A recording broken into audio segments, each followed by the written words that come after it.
muhammadu sirajo mo barke mum saroye e leyde mo golle mum jaali e nokkure yidɓe mum jaɓi allah jokke ahmada. eyyi assalamu aleykum wa rahmatullahi taala wa barakatuhu. en calmini dendagal bandiraɓe julɓe ɓe foof. alhamdulillahi rabbil alamin en jetti allah kadi e ñalawma hande o. eywa allah rokki en no en gowano heɓirde e hitande hikka nde alhamdulillahi rabbil alamin nde wonno eɗen gandi guerte ɗe duuɓi ɓennuɗi ɗi foof eywa duggueteno ko e dow caɗele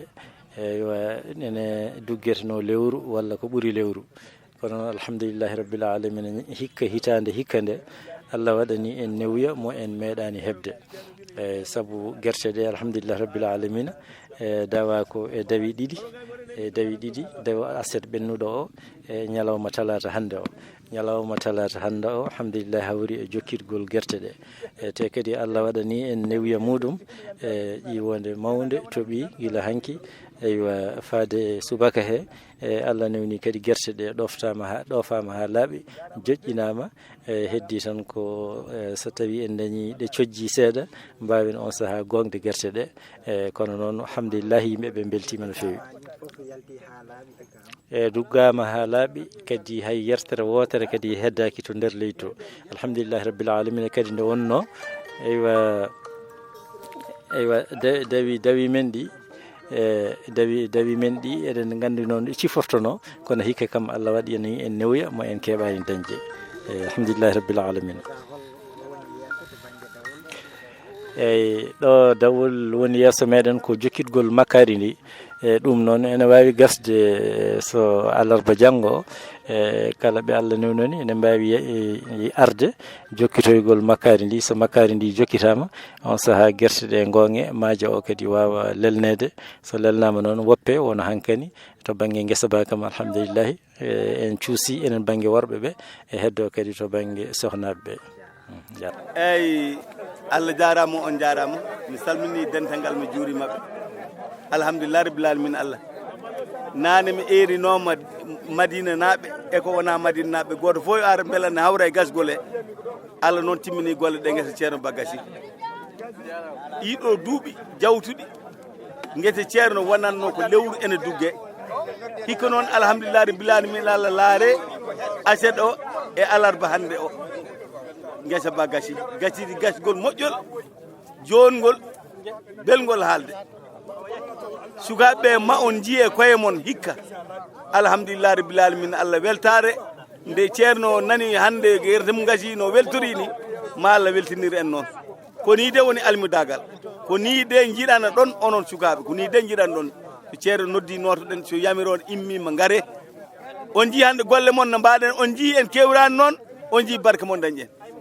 alhamdulillah rabbil alamin. allah yettoɗo wodini allah ɗeɗo guerte so allah waɗirano ni hikka ɗe jaltitta gati e ngala jalo duggowo ɗum guerte ene moƴƴi moƴƴugol meeɗani yiyede meeɗani nanede gooƴi ɗi machine ala jalo bawɗo duggude machine o ha guerte ɗe fof gasa allah addani en ƴiwonde e nde wonno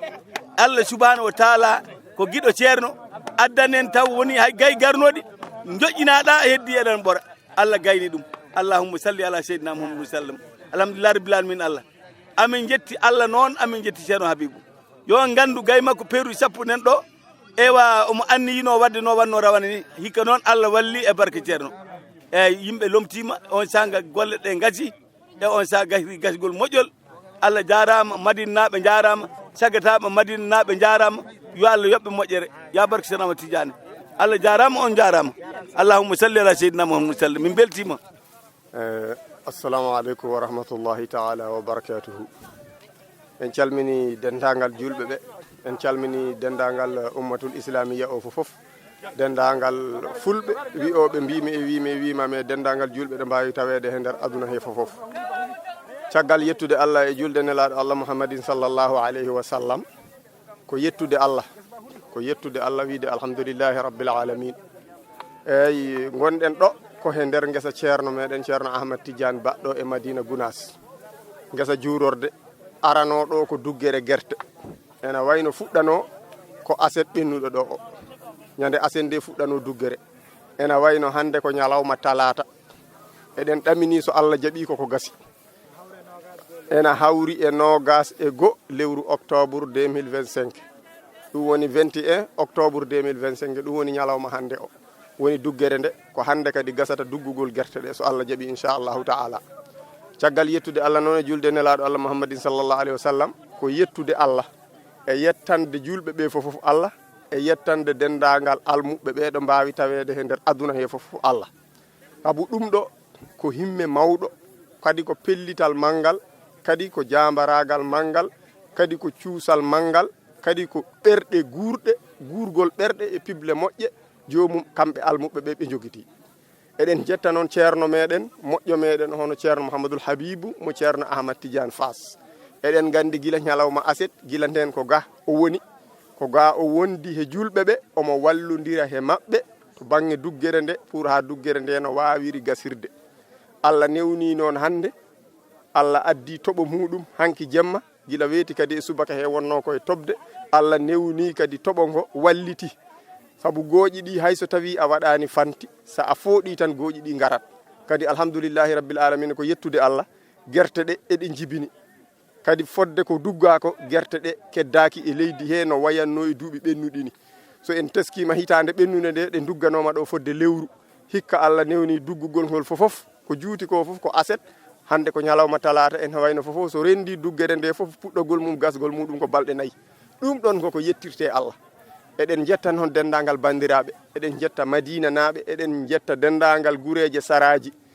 gonɗe e dendagal diwan Madina ɗo ha Misra ha Quba ha dendagal Cankum ɗo ha Barakatu ɗo ha Lenkiring en ha Madina Kunjama en dendagal nokkuji gure diwan takkiɗe Madina Gounas foof eɓe jette eɓe jettane Allah ɗo ha Madina Tuwal ha Ayni Madi denɗaɗo ha Korosma dendagal ɗo ɓe mbawi wonde fofof saabu ko almuɓe ceerno kamɓe fof ko yamirore ceerno nde ɓe keeɗi goto fof kadi eno wonno himme muɗum arde tawtore gasgol ngol goto fofof noon kala ko dillunoga he guesa he eɗen ñaago Allah yo Allah waɗan ɗum barke he muɗum wanja barke o kadi he ɓesgu muɗum eɗen ñaago Allah kadi ceerno men gonɗo Dakar oɗo saaha o yo Allah junnu gurdam makko ɓeyda sembe he ɓandu ndu waɗanamo kadi moƴƴere hokkamo kadi wawde kadi ɓeydade wawde wallude julɓe ɓe e nder diine l'islam o nde tawno gurdam mabɓe ko nafoore diine l'islam o ko anduɓe ɓe mbiyata ko annadaru wajhul alimi ibadatun ƴettude guite maɗa ɗe ɓamtaɗe daara gando daarira ɗum yitere teddugal yitere moƴƴere ɗum ɗon ko ɓeydare wonandema an neɗɗo darɗo ɗum o goto foof yiiɗi so tawi dañi ko so ƴetti guite muɗum ɗe subaka yo fawɗe e ceerno daramo o ɓeyditoromo kadi ko dañata ɗon ko to Allah ko Allah tan andi ko dañata ɗon e moƴƴere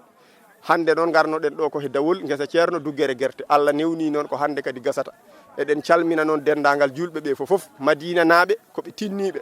Madina naɓe ene tinni e almudagal mumen Madina naɓe ko tinniɓe e almudagal mumen sa a ƴeewi gonga no mbiruɗa ni dawol ngol eɓɓano ko alarba janggo o